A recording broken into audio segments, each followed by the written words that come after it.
Veliko smo o vas lahko brali, slišali, pa še zmeraj ostajajo vprašanja, ki so aktualna, odgovori pa vedno navdihujoči. Kot smo že torej slišali, poznani ste kot odličen vodja, ki dela z dušo in z užitkom. Okoli sebe ste zgradili veliko družino, kot sami pravite, zaposlenim, z dobrimi odnosi, kar je danes izjemno pomembno. Že podatek, da ste več kot 800 letal, ki so prišla iz proizvodnje podjetja Pipistrel, prvi in sami testirali, pove, da ste zaupali svojim ljudem, ki so ta letala sestavljali. Kako ste jim pravzaprav zaupali, oziroma če nam lahko predstavite nekaj teh vaših izkušenj, kako vodite zaposlene, kako vzpostavite to obojestransko zaupanje? Pravzaprav, kje ste se naučili voditi ljudi? Ker ne nazadnje, ste bili pri vodenju ljudi vedno uspešni. So vas mogoče zaposleni kdaj razočarali? So pač šli svojo pot, ste verjeli v njih in ste morda se na neki točki razšli? Ja, hvala prvo za povabilo. Jaz svoje izkušnje zelo rad delim. Na vas je pa potem seveda, koliko me poslušate ali koliko me boste pa tudi slišali. Tako da to ne bi nobenemu rad vsiljeval tega, kar boste danes slišali, in vzemite to kot eno od možnosti v razmisleku potem pri vašem delu. Jaz sem eden redkih ljudi na tem svetu, ki lahko reče, da mu je večino življenja bila služba hobi in hobi služba. In zaradi tega sem imel to srečo, da mi je bilo zelo lahko delati ekipovsko okrog sebe, ker vsi, ki so prišli iz tega navdušenja nad drugačnim letenjem, ko smo ga takrat začeli z motornimi zmaji, to je bilo takrat prepovedano. Tukaj izhaja tudi beseda pipistrel, to je netopir po latinsko, oziroma po latinsko pipistrelus, ker smo leteli zvečer, ko je bil hangar zaprt, drugače smo bili nelegalni, in na večernem nebu je bila oblika zmaja zelo podobna netopirju in so nas ajdovci začeli pač klicati Boskarolovi netopirji in tako. Pol, ko smo začeli to delati, smo morali pač eno blagovno znamko narediti in smo jo naredili, ker smo vedeli, bomo najprej proizvajali za Italijo, ker v bivši Jugoslaviji je bila najbližja meja to. Tako da vsi ljudje oziroma vsi prvi zaposleni, pa tudi dost kasneje, so izhajali iz tega področja, ali piloti, ali ljubitelji letalstva, in smo od začetka gradili to zgodbo na zelo enakih temeljih. Nikdar nisem bil neki direktor, nikdar nisem bil neki vodja, ampak sem bil eden od mnogih.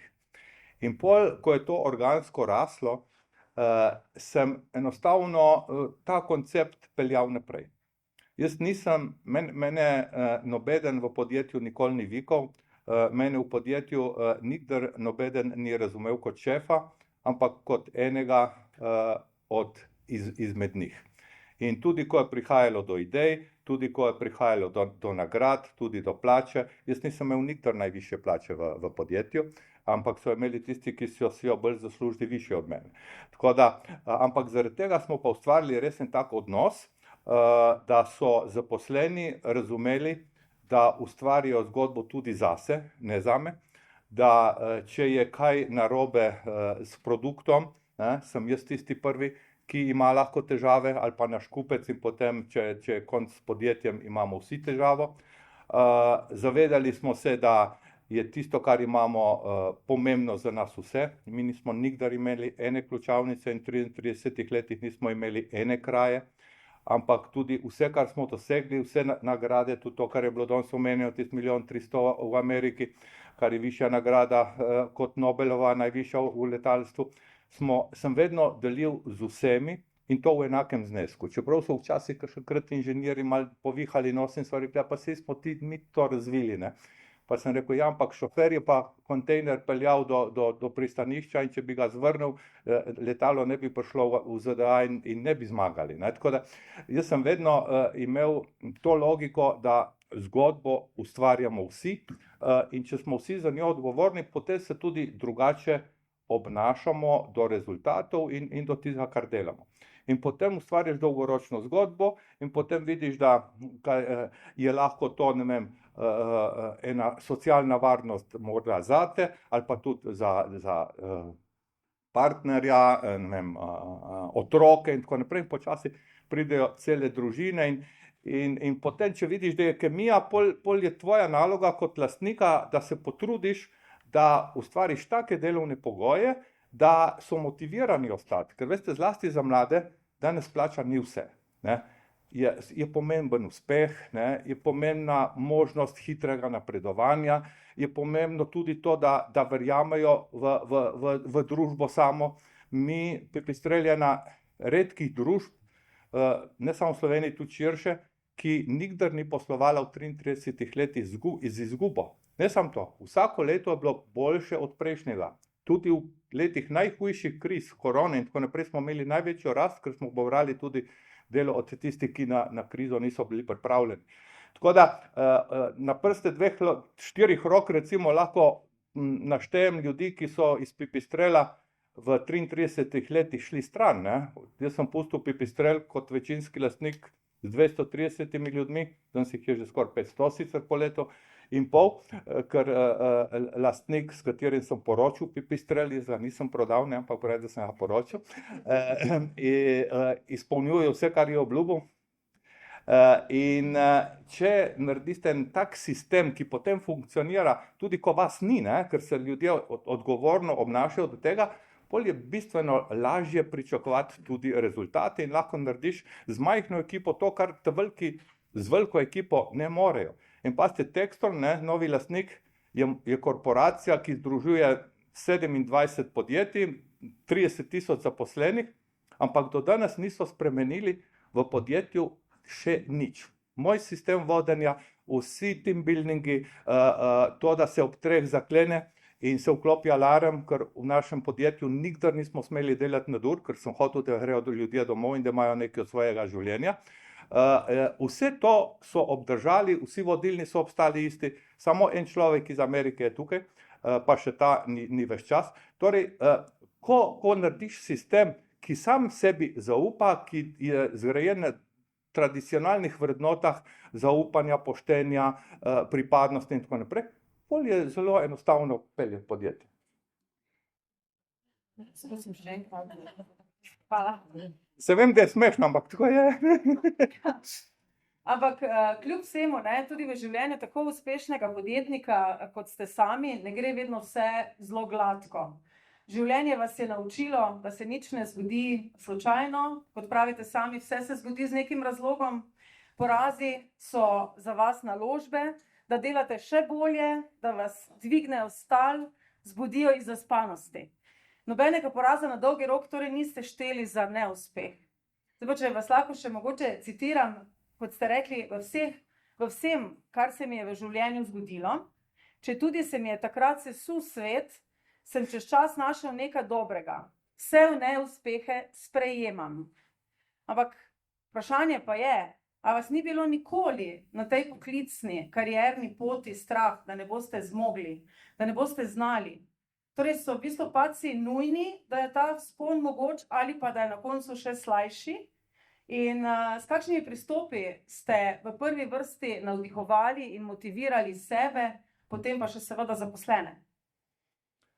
Ja, veste, mi smo bili v industriji, kjer je bila najpomembnejša informacija zjutraj ob 4, navadno začnem še zdaj moj urnik, da sem pogledal maile, ali se kje kaj zgodilo ali ne. Torej, stres oziroma padci, neuspehi so bili lahko na dnevnem redu, vendar v letalstvu je vedno tako, da se zakoni pišejo s krvjo. Ne? To, kar se je nekomu nekaj zgodilo, na podlagi tistega je treba narediti sistem boljši, varnejši, da se potem ne bi zgodilo. In zaradi tega se enostavno naučiš razmišljati tako, da hvala Bogu, da se je to zgodilo, ker si mogoče pošparil, ne vem, toliko življenj in tako naprej. In jaz dejansko verjamem, da se v življenju ne zgodi nič slučajno. In ko gledam tako nazaj, tudi nobene stvari ne obžalujem, tudi največjih napak ne, naredil sem ogromnih napak, ampak res sem se z vseh veliko naučil. In treba je pa gledati naprej, ne. Jaz sem po horoskopu sem oven, ne, oven ima vedno prižgane dolge luči, ga ne briga, ali one zadaj štop luči gorijo ali ne. In da noben zid ni tako debel, da ga z glavo ne bi mogel prebiti. In to je tista filozofija potem, ki jo lahko deliš z drugimi, ker če hočeš motivirati kolektiv, moraš najprej biti prepričan vase. Če nekdo ni prepričan vase, potem težko prepričuje druge. Ne? Včasih se je težko prepričati, ampak če si dal to poslanstvo, da si vodja, potem moraš to pri sebi razčistiti. Ljudje, ki niso dovolj prepričani vase, niso nikdar dobri vodje. In če kolektiv vidi, da imajo močnega vodjo, potem tudi vrača. Ljudje smo gledalca, veste, to, kar damo, to dobimo. Ne? In zaradi tega je treba pač si zorganizirati tudi življenje dostikrat tako, da se stalno učiš, da stalno sprejemaš nova znanja, da lahko ne samo pariraš, ampak lahko vsaj komentiraš in spremljaš to, kar pričakuješ od kolektiva, da bo naredil. Poudarjate torej lastno znanje in pa razvoj. Izobraževanje zaposlenih ima pravzaprav več blagodejnih vplivov tudi na samega delavca in pa na splošno seveda potem torej tudi podjetje. Ustvarja neko dinamično, učno okolje. Se vam povedala, da je človek tisočerih interesov in pa znanj. To gre vedno zanimivo. Tako da torej ustvarja neko dinamično in pa učno okolje tudi, v katerem se pravzaprav spodbuja to, kar vi v podjetju počnete, inovacije, izboljšuje se usposobljenost zaposlenih, povečuje njihovo zavzetost, samozavest, krepi se pripadnost. Kako pa vi v podjetju, najprej še potem prej Pipistrelu, ste prepoznavali posameznike, ki so bili pripravljeni se usposabljati, izobraževati ali samo izobraževati, in kako ste jih pri tem spodbujali in pa podpirali? Torej, letalo je izredno kompleksen proizvod. Najbolj enostavna letala, ki smo jih delali, so imela več kot 5000 sestavnih delov, nekih 90-95 kompleksnih sistemov in tako naprej. In potrebnih znanj je sigurno veliko. Dandanes zelo vzpodbujamo znanje na določenih področjih. Morda malo manj vzpodbujamo širino znanja, kako se ta specifična znanja potem integrira v nekaj, kar potrebujemo.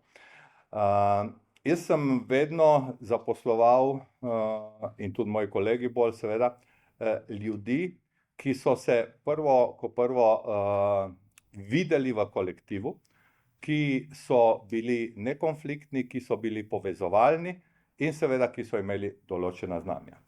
Ker, veste, če tretjino življenja preživimo v nesrečni službi, potem imamo zelo velike težave, da imamo na dolgi rok ali kakorkoli težave tudi doma in tako naprej. Tako da najprej sem gledal, da imamo homogene kolektive. In homogen kolektiv lahko doseže bistveno več kot vrhunski znanstveniki, ki ne komunicirajo med sabo. Imel sem seveda potrebe po znanjih, raznoraznih, vendar sem pa želel dobiti vedno, če se je le dalo, juniorje, to se pravi mlajše, ki so se pri nas kalili in videli motivacijo, tudi nadgradnje, napredovanja, z par seveda seniorji, ki so jim dali izkušnje. Tako sem vedno koncipiral tudi ekipe pri sebi. Veste, danes mladi pričakujejo od službe drugačne pogoje, kot je bilo to včasih v mojih časih. Plača, ki zagotavlja normalno življenje, da pride do neke nepremičnine, stanovanja, da lahko gre 2-krat na leto na dopust in tako naprej. Ja, je pomembno. Vendar danes mladega ne kupite sam s plačo. Če bi se to zgodilo, pol bi 3/4 pipistrela šlo v Ameriko s trebuhom za kruhom, ker bi imeli 5-krat više plače kot pri nas. Danes mladi pričakujejo tudi izziv, danes mladi pričakujejo motivacijo, danes mladi pričakujejo hitro napredovanje v službi, če so motivirani in ambiciozni. Mladi danes pričakujejo, da bojo razumljeni, da bojo spoštovani, ker imajo možnost izbirati službo kjerkoli po svetu. In grejo in iščejo toliko časa, da jo dobijo. Šola danes, zlasti pri nas, uči določena znanja, ampak tako hitro, kot se ta svet vrti, mladi, ki danes zapuščajo srednje šole, pa tudi faks, 70% sem prepričan ali pa več tega znanja ne bojo nikoli potrebovali. Ker se zadeva tako hitro vrti, da bojo potrebna nova znanja, ki jih morda danes niti ne poznamo. Zato sem iskal, če se je le dalo, kader, mi smo dobili ogromnih, seveda, prijav in tako naprej, ampak sem vprašal, da sem videl, iz kakšne, bom rekel, univerze prihajajo ali pa iz kakšne šole in kakšno širino znanja je ta šola dala maturantom oziroma diplomantom, doktorskim in podoktorskim študentom. Ker veste, danes je vse svetovno znanje na dosegu leve tipke na miški. Vse. Vse doktorske dizertacije, vse. Rabite vedeti, kako doma naredite atomsko bombo, to je na spletu. Kar mora šola dati, je pa širina in znanje, kako vse to znanje, kako do njega prideti in ga nadgraditi za tisto, kar ga bomo v bodoče potrebovali.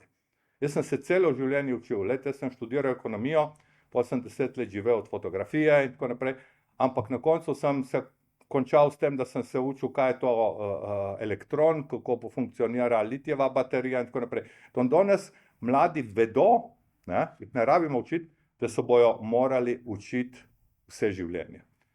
In da je možnosti, kako bojo svoje znanje prodali, vsak dan več in zavedajo se tudi, da polno poklicev, ki danes, bom rekel, krojijo še naš vsakdan, bo jutri zamenjala umetna inteligenca in drugi, bom rekel, konkurenti njihovemu znanju. Mladi so danes zelo dobro informirani, zlasti generacija Z, kaj jih pričakuje. In tukaj se bojim, da je dostikrat šola en omejujoč faktor oziroma ena zavora pri njihovi širini razmišljanja. Pa to ni povsod, veste. Jaz sem prej povedal primer od enih mojih sorodnikov.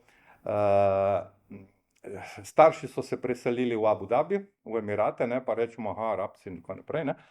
In tam mladi hodi v 4. razred v osnovne šole in so bili na počitnicah in so rekli, moramo iti domov, ker imamo ta teden izbir predmetov za 5. razred. Sem rekel, kako pa to izgleda? Ja, pravi, veš, imaš nabor 300 predmetov in pol se z otrokom se zmeniš, kakšne predmete bo drugo leto delal. Vsak predmet ima določeno število točk, toliko število točk moraš brati. In zdaj naš ta mali zelo rad igra nogomet, zanima ga tudi igranje nekega inštrumenta, zelo je ekološko usmerjen, v računalniku je dobro in tako naprej. In so izbrali nabor predmetov, ki bi tukaj bi jih lahko 3/4 ali pa 1/3 poimenoval kot šport, druge kot neke družabne igre ali karkoli, ampak to je tam predmet. In če vi mladega zmotivirate na tak način, potem bo tudi rad šel v šolo. Pol bo manj manjkal, ker bo šel v šolo po tisto znanje, ki ga potrebuje, ki ga pričakuje in ki ga tudi veseli. Tukaj bi morda bilo tudi kakšno za reči na kakšnem drugačnem nivoju kot tukaj, ampak glede na to, da ste ravnatelj in tako naprej, morda imate tudi kakšno priliko povedati, kaj ki drugje po svetu delajo. in kako spremenijo šolski sistem, da pripravljajo mlade za tisto obdobje, ki prihaja, ko se bodo borili z drugačnimi pogoji v službah na trgu, da se bodo znali prodati. Ja, kljub vsemu, ne, pa torej v tem razmišljajočem svetu ali pa različnih delih sveta smo mi danes nekaj že slišali v enem izmed referatov, kako se slovenski šolski sistem kljub vsemu mora začeti prilagajati, ampak vseeno pa ne moremo mimo teh tradicionalnih vrednot, ki jih imamo in ki jih tudi vi recimo na nek način gradite svoje ekipe na tradicionalnih vrednotah, spoštovanju drug drugega, poslušanju, odgovornosti. Ves čas govorite tudi uspešnost, vendar ne na račun drug drugega. Dobiček ni tako pomemben, kot so pomembna naše tradicionalne vrednote. Na drugi strani se pa srečujemo z temi medgeneracijskimi razlikami, ki ste jih ravno že omenili in o katerih smo danes že tudi govorili. In Filozofska fakulteta v Mariboru je v lanskem letu naredila tudi raziskavo, da mladi med 15 in 29 letom v Sloveniji, kot pravijo, so povprečno celo bolj aktivni, kot so bile prejšnje generacije, ampak so pravzaprav bolj osamljeni, z drugačnimi problemi, kot so bile generacije pred njimi, ampak so pa okoljsko bolj zavedni, manj so pa kolektivistični, bolj egoistično naravnani, kot so jih torej tudi opredelili, občutijo pa več stresa in več strahu pred neuspehom. Kako torej delati z temi novimi generacijami pri nas in pa kako vključiti torej zasnovo uspešnega poslovanja te vrednote današnjih mlajših generacij. Potem se pa seveda še soočamo z šolskim sistemom. Tukaj danes vas je kar precej že v zrelih letih in dajte se, ja, vse prav, da rečete, govor zase, ja, ampak dajte se malo spomniti nazaj, kdaj se je začelo govoriti o stresu? Ne tako dolgo nazaj, ne? Desetletje, dve in tako naprej. Dajte, jaz sem prepričan, da je se stres začel pojavljati z odtujevanjem med ljudmi, z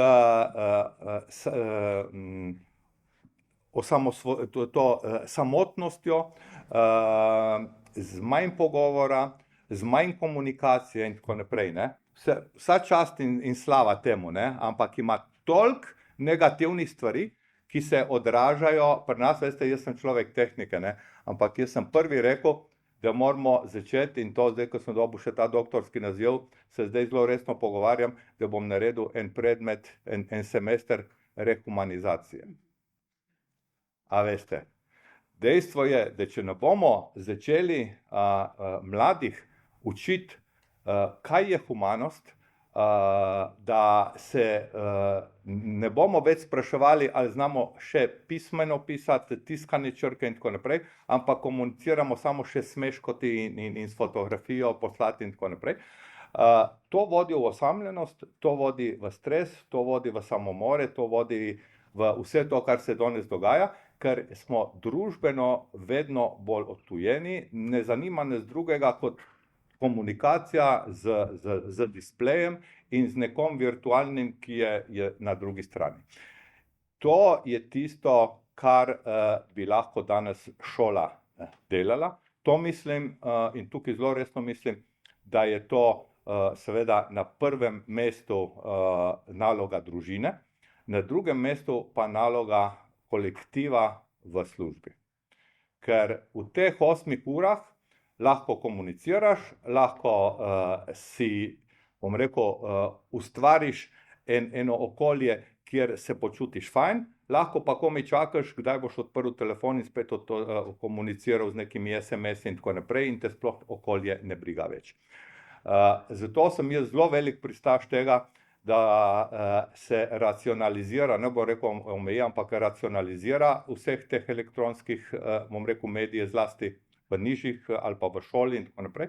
Nekatere države že to delajo, so spoznale, ker osebni odnosi in tudi, bom rekel, zadovoljstvo vseh nas začne pri pristnosti komunikacije. In če je ta komunikacija brezosebna, in tukaj seveda ima tehnologija zelo velik greh, ne, ampak vsaka inovacija je tudi destruktivna, nažalost. Tukaj morate vi, ki imate to poslanstvo, se tega zavedati. Koliko sistem dovoljuje, omogoča, da lahko na tem kaj spremenite, dejte, ker s tem pomagamo generaciji, ki bo drugače izgubljena. Zelo, zelo resno to mislim. Ja, tudi to smo že slišali danes, da v bistvu velikokrat delodajalci pričakujejo to, kar mladi bi naj prinesli od doma in pa iz šole, vendar je zelo veliko odvisno od samostojnega osebnega razvoja. In danes predvsem delodajalci pričakujejo interes mladih.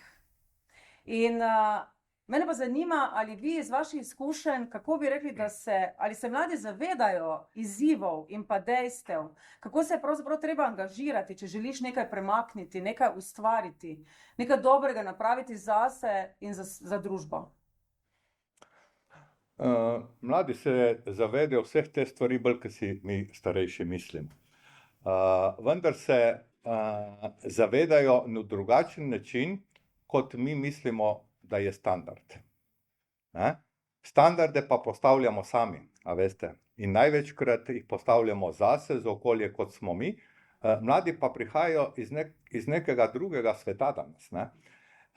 In postavljati njim standarde, ne, skozi naše oči je najmanj, kar je nepošteno. Drugič pa vprašanje, če je to tudi prava pot. In prvi znak, da to ni to, ne, je to, da se umakne v tišino in da z nami ne komunicira več. Ne. To je to. Torej, naši standardi, naš koncept ne deluje. In to, da se danes mladi odvračajo od izobraževanja, ne, da jih ne briga nekaterih, ne, kaj je v šoli, kako je, ali bo tisto šolo naredil ali ne, ali kaj takega, je točno to, da niso razumljeni. Ne, ker če bi bili razumljeni, tudi vsak zaposlen, ne, pričakuje, da bo razumljen, ker je vsak svoj individuum. Ne. Jaz ne bom nikdar pozabil, jaz sem imel, ga imam še v Pipistrelu, jaz sem še vedno zaposlen na Pipistrelu, by the way. Sem imel enega dobrega štromarja, ki je prišel mlad in pri nas je bilo vedno tako, ne, da prvih 6 mesecev smo videli, če smo za skupaj in če pač nismo bili, drugače so pa ostali ljudje pri nas, so še zdaj. In po 6 mesecih smo rekli, kaj bomo zdaj s tem našim božjim Elisom naredili, ne, ker se ne dobi v kolektivu, ne, ampak je pa strokovnjak. Ne. Sem rekel, dajmo pol pogledati, dajmo ga uno ekipo, ki so sicer bolj mehaniki in tako naprej, ampak mogoče se bo tam najdu. Ne. Tam se pa on ni najdu, ne, ker seveda je bil štromar in tako naprej. In tako smo ga, mislim, da 4 ali 5 selili okrog in pa so meni, moj management so mi rekli, lej, fant je idealen, je krasen, je genialc, ampak lej, nobeden ne more z njim delati in on ne more nikjer z njim delati. In sem ga povabil na kosilo in sem rekel, Elvis, po tistih 10 minutah o tem, kakšno je vreme in tako naprej, sem rekel, zdaj pa lej tako, od jutra naprej si vodja oddelka za elektriko. Potem me pogleda, kako bom jaz z njimi delal, če pa smo v konfliktu z vsem in tako naprej. Tako, da se boš vprašal sam sebe, zakaj si bil v konfliktu, ker zdaj boš ti njihov šef in ti ne bo več v interesu, da boš ti v konfliktu z njimi in da bojo oni v konfliktu stali. Dobi sistem, ker od jutri si ti šef oddelka za elektriko. Danes je tehnični za elektro, celega, bom rekel, departmenta tam in je poletel od naslednjega dne in vsi so zadovoljni in je komunikacija dobra in tako naprej. Pogruntati, ne, kaj ima nekdo v glavi, je najtežja stvar. To edini ženske za moške veste, ne. Ampak moški za ženske že ne vemo več, ne. Ampak to, da si vzameš čas, ne, in da vidiš in poskušaš zadevo rešiti, na najbolj mehek možen način, ne pa bom rekel sistemu tudi mojih kolegov, ne, ja, klinc, dajmo ga se na trgu pol počaka in tako naprej, je tisto, kar naredi pol tudi dodano vrednost kolektivu, veste. In dokler je to kolektiv, je ena, ne. Ampak pa to v družini, ko zgubimo enega otroka na tak način, drugega, tretjega, da se nam odtuji, pol je pa malo teže, ne. In veste, včasih smo imeli tudi v šolah kakšne take bolj mehke predmete, ne, ko smo nekaj praktično delali, razno gospodinjstvo, tehnična vzgoja in te zadeve, ne. Tudi to je zbliževalo, ne. Danes je ta brezosebnost postala nekako standard, ne. In to se nam pozna tudi pol na osebnem zadovoljstvu, a veste, saj smo vsi Slovenci neki nezadovoljni, ne, pa pejmo malo ven pogled, bomo videli, koliko žuni živijo, ne, pa bomo videli, ali imamo res vzrok za vso to božjo nezadovoljnost in tako. Ampak to, da bi se začeli spet, bom rekel, pogovarjati, komunicirati in se razumeti, to bi pomagalo marsikje zelo dosti. In tukaj seveda vzgojne ustanove imate zelo, zelo veliko nalogo, ampak verjamem, da sistem, v katerem ste, tudi vas zahteva Excele in take in drugačne poročila in tako naprej, bolj kot to, kar bi tudi potrebovali, ne samo. Ja, hvala. Jaz bi kar ostala pri teh mehkih veščinah, o katerih ste zdaj govorili, in pa mehkih kompetencah, ki, kot vidimo, so vedno bolj potrebne, in bi jih morali vključevati torej tudi v programe v šolah, ampak kljub vsemu pri spodbujanju kreativnosti, inovativnosti v podjetju, kako, torej rekli ste, da prepoznate v ljudeh, kako bi naj šole v bistvu pripravljale, kako bi spodbujale, kakšno okolje bi naj ustvarjale tudi šole, da bi spodbujale to kreativnost in inovativnost, kar potrebujejo delodajalci, ali pa morda, če se vam celo zdi, da se ta kreativnost in inovativnost z leti zmanjšuje. Torej, kaj je tisto, kaj so v tem trenutku tisti največji ubijalci kreativnosti pa inovativnosti po vaših izkušnjah? Ja, predvsem je pomembno to, da ko si že v družbi, ne, v podjetju, je pomembno, da razumeš, da si del kolektiva in da si slišan, ne. Če bi vam jaz povedal, kakšen procent idej, inovacij je prišel od ljudi v podjetju, ki sploh niso bili s tistega področja, ne, ampak smo imeli ta sistem za iskanje inovacij in tako naprej, pa nagrajevanje inovacij in tako naprej, bi se začudili, ne. Dejansko ljudje smo bolj kreativni, kakor si mislimo. Veste, saj danes že za varno priti čez cesto je treba kreativnost, ne, če malo karikiram te stvari. Ampak ja, treba je pa se zavedati, da je to kreativnost treba motivirati. Motivacija je dostikrat tudi 5 evrov, a veste, ali pa motivacija je pa tudi dostikrat to, da je nekdo pohvaljen pred kolektivom ali karkoli. Motivacija je seveda tudi to, da rečeš, glejte, zaradi tako dobrih rezultatov bomo pa letos, ne vem, dobiček delili, zaradi toliko dobrih rezultatov bomo, ne vem, en delež podjetja razdelili med zaposlene in tako naprej. Vse to so motivacije tudi za kreativnost. A veste, niso samo te rekel, nagrade, ne, ali pa finančne vzpodbude. Ker če se tako poveže skozi to kreativnost in motiviranost, pol tudi vidiš dolgoročen smisel, da si ti del zgodbe, ne. Ne iščeš variant izven tvoje družbe.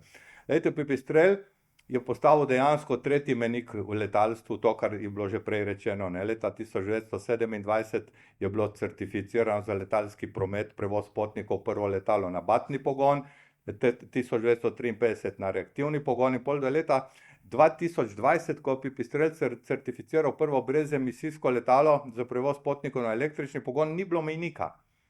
Ampak to, veste, mladim nekaj pomeni, če so del take zgodbe, ne? In če vidijo rezultate, ne, potem ne bodo šli stran. Jaz od vseh inženirjev, ki veste, da so jih bi lahko vsi ukradli, nisem z nobenim imel podpisane pogodbe, o zaposlitvi, ki bi vključevala konkurenčno klauzulo. Vsak je lahko jutro šel, pa ni šel nobeden. Zaradi tega, ker je videl, da največ, kar lahko on doseže, je, če je del tega kolektiva, ki je že zdaj dosegal. Ne? In motivirati mlade, da bojo inovativni, dejansko ni potreba. Treba je samo razumeti, kaj oni razmišljajo in kako razmišljajo, in tisto, kar razmišljajo, pogledati, kako se da to uporabiti. Šola ne more kreirati inovativnosti.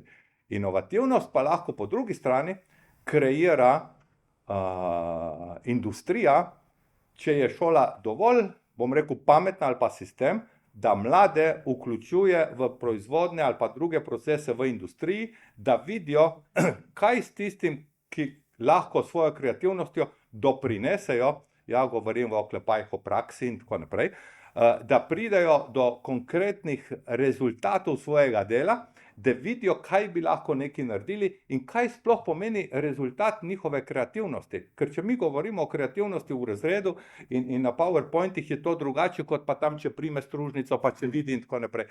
Veste, jaz sem bil še, bom rekel, generacija, ko smo imeli ta vajeniški sistem, če lahko tako rečemo, in pol časa so bili, ne vem, so bile vajenške šole, ne, ali pa še več kot pol časa so imeli praktični pouk in so imeli seveda tudi teorijo. Ne.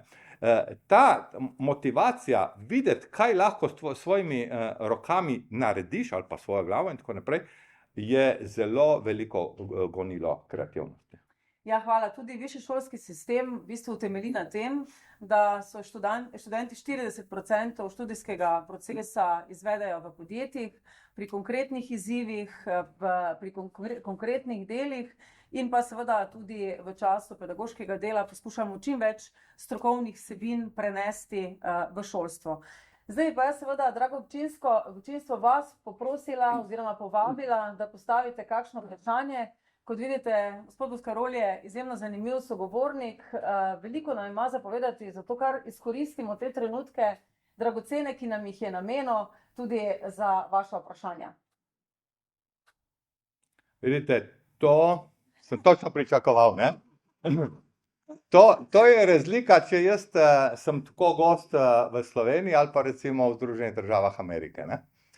Tam vsi čakajo ta zadnji stavek, ne? In potem v zadnji besedi gre vse roke gor, ker vsak od vas bi rad nekaj vprašal, ampak ker smo Slovenci taki, ne, naj se najprej oni izpostavi, ne, vse pol bom jaz tudi vprašal, ne. In pol, a veste, ne se bat, glejte, in dejte tudi mladim povedati, da naj se ne bojijo izpostaviti. V Sloveniji, če si uspešen, se ven mečeš, zunaj pa, če si uspešen, pa to priznavajo drugače. In to je tisto, a veste, jaz vedno govorim, da Slovenci smo taki zaradi tega, ker zaradi tega tudi nimamo svojega resnega nacionalnega junaka. A se vi tega sploh zavedate? Vsi slovenski nacionalni junaki so pravlična bitja, imaginarna bitja. Res, mi nimamo nacionalnega junaka.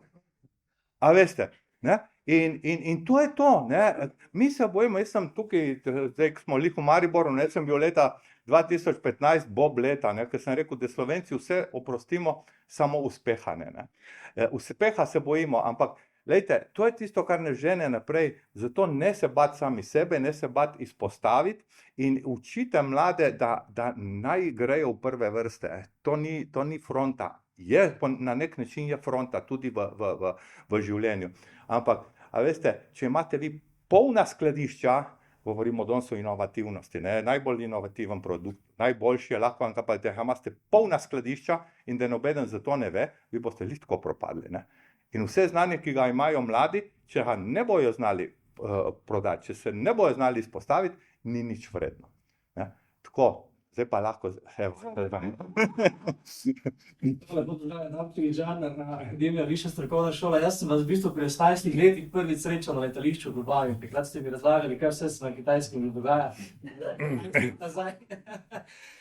Bi imel pa dve vprašanje, no, če lahko. In sicer prvo vprašanje je vezano na to, kar je že kolegica povedala, veliko mladih danes razmišlja drugače. Eno študijo sem prebral, da se kar polovica mladih Slovencev želi postati podjetniki, kar je neka noviteta. Ne? Ampak kako postati podjetniki takšni, kot ste vi, ko ste poročili podjetje, ste pokazali tudi veliko družbeno noto in ste eden redkih podjetnikov, ki pravzaprav to v Sloveniji danes pokazal. Kako vzgojiti takšne mlade, da ko bodo eno takšno uspešno zgodbo zaključili, da bodo pokazali tudi potem neko odgovornost nazaj do okolja. In drugo vprašanje, če se postavimo nazaj na rehumanizacijo, zdaj ste se vrgli še v gradbeništvo oziroma se mečete v gradbeništvo, ali pravzaprav s tem tudi greste v take gradbene projekte, da bolj povežete ljudi, kot so mogoče danes v takšnem okolju, ki živijo? No, bom začel na koncu, ja, gradbeništvo. Jaz pač sem zdaj v fazi, ko si lahko privoščim, ali pa v situaciji, ko si lahko privoščim bistveno več, da živim bistveno več sanj kot v Pipistrelu, ker nisem imel denarja zjutraj niti za stroške, pa za plačo popoldan, ker ves denar, ki smo ga imeli in ki ga nismo imeli in ki smo ga na subvencija dobili in povsod, vse je šlo v ta božji razvoj. Zdaj pa se lahko posvetim tudi kakšnim drugim projektom, ki so mi všeč, ki mi dajo energijo in tako naprej. Jaz namreč nikdar v življenju nisem nobene stvari delal in tudi zdaj ne, če nisem vsaj malo motivacije videl, če nisem v tem užival, meni denar dejansko ni bil na prvem mestu. Če ne, se ne bi zameril veliki večini mojih kolegov, ki mi ne dvignejo več telefona, odkar sem 30 milijonov dal za javno zdravstvo in družbeno dobro, ker je to so mi najbolj zamerili, kar še vedno ne razumem zakaj, ampak taki Slovenci smo.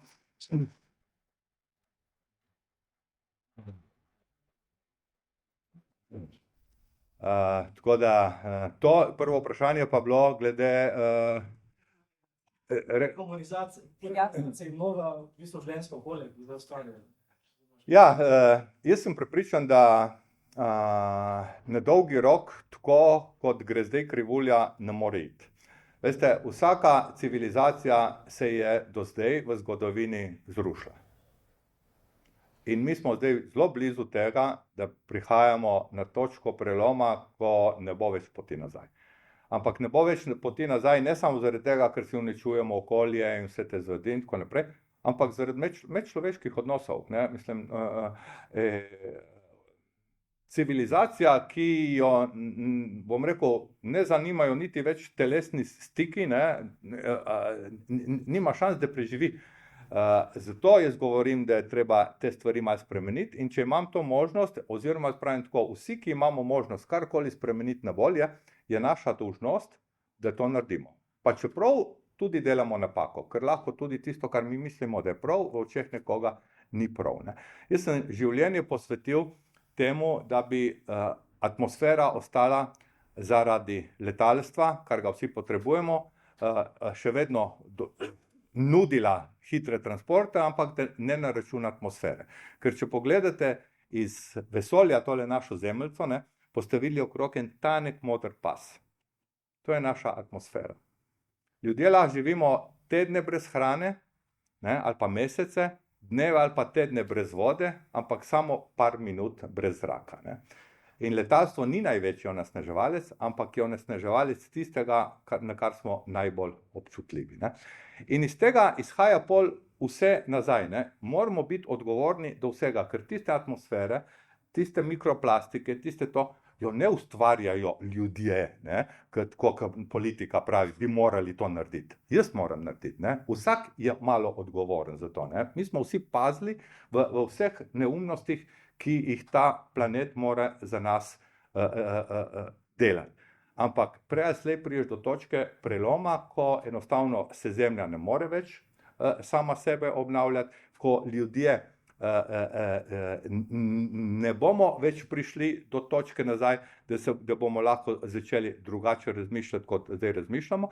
In zaradi tega smatram kot mojo dolžnost, da začnemo tudi na visokošolskem nivoju, v tem primeru, ljudem vsaj, če ne odpreti vrata razmišljanja, da začnemo pač na humanizaciji nekaj delati. In to je sicer seveda spet v Sloveniji malo mission impossible, narediti eno tako zadevo, to traja in tako, ampak glejte, moramo biti prepričani, da tisto, kar kar mislimo, da je prav, da se za to borimo. Ker borci pa moramo biti. To je res. Hvala. Naslednje vprašanje. Dama. Karmen Grudnik, Višja strokovna šola in Gradec. Jaz bi začela svoje vprašanje zgodbo in sicer 10 let nazaj sin 14 let star gleda oddajo o Pipistrelu in pravi v taki firmi, pa jaz delo, kaj le mora niti, kako šolo mora niti in kaj mora študirati, da bi mene tam vzeli. Veš, sine, jaz pa to ne vem. In on zgine v svoje sobo, pogleda na splet, najde vašo firmo in pogovor na okno, če želite kakšno informacijo, pišite. In on napiše mail, sem, Darjan Taj, Slovenj Gradca, ne vem, kam bi šel v srednjo šolo, ali mi lahko poveste, kaj naj grem študirati, kako se naj napišem, da bom lahko zaposlen pri vas. In mi pride to dol povedati, reče, veš, mama, jaz sem kar pisal, kaj si pisal, jaz na firmu sem pisal, mislim, tule ven ne bom ok, ne vem, če kak odgovor. Dobil ga je in sicer zelo motivacijsko usmerjen. Karkoli se boš odločil, to ne odloča o tem, koga mi zaposlimo. Ko boš ti doštudiral, se oglasi, pa smo pripričani, da bomo našli skupni jezik. Bil je strašno vesel, ni šel na elektro, ne strojništvo, kar je menil, da bi bila direktna pot, je spremljal vaše uspehe, na koncu je doštudiral gradbeništvo. Torej so še možne vse skupne poti. Kako ste dosegli, da v bistvu sem prepričala, da to vprašanje ni prišlo do vas, da so vaši zaposleni, mogoče, sploh ne vem, info.točka, kadrovski oddelek, bili sposobni dati tako dober odgovor, ki ne podira sanj nekomu, ki pravzaprav je še zelo, zelo na začetku tega, kar v življenju bo počel. Ja, meni so lani to laskavo priznanje, ne, za življenjsko delo, za management, ne. In potem sem rekel, da se moramo malo pogovoriti, ne, ali jaz ne razumem prav, ali pa oni niso to prav ga izbrali, ker jaz nisem niti študiral managementa, niti se nisem z njim ukvarjal, niti nisem, bom rekel, postavljal nekih standardov managementa v podjetju, ampak se je to dogajalo. Ne, in veste, če se poslušate, ne, in če poslušate kolektiv in če poslušate tudi tiste, ne, ki vas kontaktirajo, ne, se marsikaj naučite. Jaz sem prej rekel, da smo gledalca. Ne. In tudi, ko so prišli novi notar in tako naprej, ko so rekli, lej, ma se jaz tukaj vidim, ne, da praktično rabimo vse, ne, to je toliko kompleksen produkt, da ni treba, da si, ne vem, inženir, ni treba, da si strojnik in tako naprej, ampak rabimo tudi nekoga, ki se spozna na okolje, ne, ker pač rešujemo okolje, tudi praktično vse drugo, ne.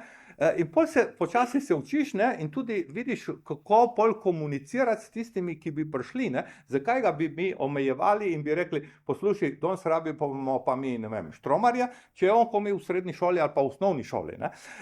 Ampak treba je pa dati vedno, ne, sporočilo, ne, da se vrat ne zapira. Jaz vedno govorim to tudi, ko pride neki, ne vem, človek, ki ga sploh ne potrebujemo, ali pa neki ponudnik, ki ga ne potrebujemo, ali karkoli, rečem, lejte, bomo ohranili kontakt in tako naprej, danes eventualno ne rabimo, ampak mi dejansko nikdar ne zapremo vrat, ker ne veste jutri, kaj se bo zgodilo. To je tisto, kar jaz pravim, ne, da čez leta vsa ta znanja ali pa vse to, kar vemo, morda bomo vse skupaj vrgli v smeti in bomo rabili nekaj drugega. Ne.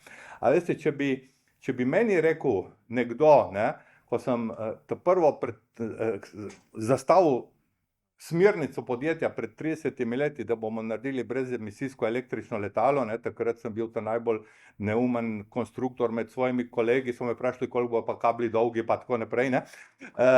A veste, če bi jaz takrat vedel, ne, koliko bom s tem spremenil letalstvo, ne, in tisti, ki imate otroke ali pa vnuke ali karkoli, pejte na letališče, ne, kakšno tako majhno, čim prej poslikajte se ob letalu, ki še ima krila, ki še ima samo en motor in tako naprej, pa tudi s pilotom se poslikajte, ker to bo šlo vse v muzej. Letala bo drugačna, res je, a veste. In kako lahko pol enega mlada, ki vas kontaktira, mu rečete, lejte, rabili bomo pa, ne vem, elektronike, ker čez 30 let bomo mi letala električna delali. Ne morete, ne? Ampak mu morate pustiti sanje. Veste, to so sanje tisto, kar še zadnje imamo. Ne? Jaz sem vedno, ko sem bil majhen, ne, sem hodil gledati James Bonda, da sem gledal, kam bo šla tehnologija čez 20-30 let. Ne? Sem si pustil sanje, danes sanj ni več, danes praktično je vse res, karkoli si izmisliš, je že nekdo naredil. Ampak še vedno, ne, sanje moramo imeti, da lahko sami sebe zadovoljimo prvo, da imamo osebno zadovoljstvo in da imamo neko motivacijo za gledati naprej.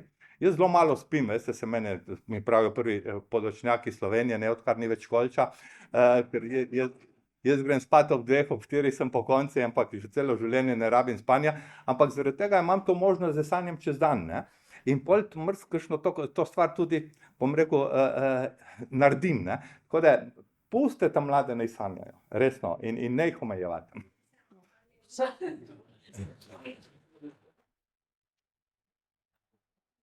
Nažalost imamo počasi še samo za eno vprašanje, tako da še zadnje vprašanje. Gospod Skolarič je bil že prej, v bistvu dvignil roko, to se opravičujemo.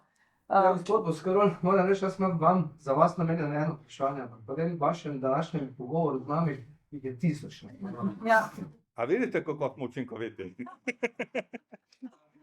Pa bom mogoče skušal strniti vse skupaj, kar se mi je zdaj pač porodilo. Včasih, ko ste še se z netopiri družili, pa ko ste sanjali, da boste malo višje zrak šli, kot leta netopiri, ste rekli, ste se morali učiti. Kje ste iskali vire informacij? Pa leve tipke miške še tudi toliko ni bilo. Ja, res je. Ja, jaz sem, hvala Bogu, dost hitro spoznal, da vsega znanja, ki ga potrebujem, ne morem imeti v sebi. In da je edini koncept, edini pogoj za uspešnost, da imaš dobro ekipo, ki je motivirana in vse tisto, kar ti ne znaš, da je motivirana narediti. Jaz sem znanje iskal v svojih sodelavcih.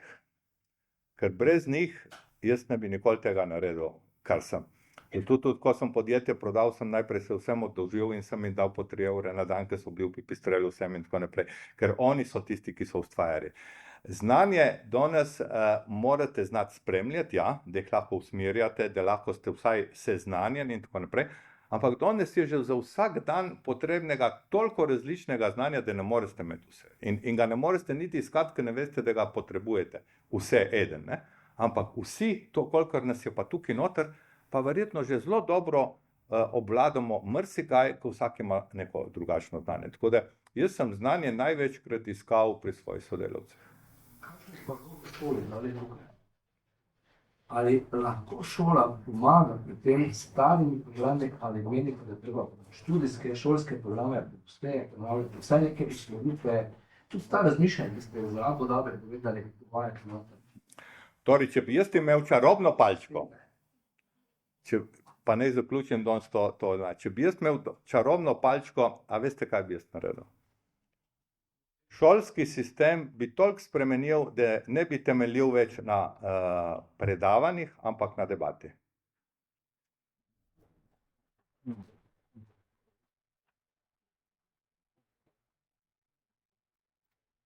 Tako, zelo lepo ste v bistvu že, tako ste rekli, da boste s tem zaključili.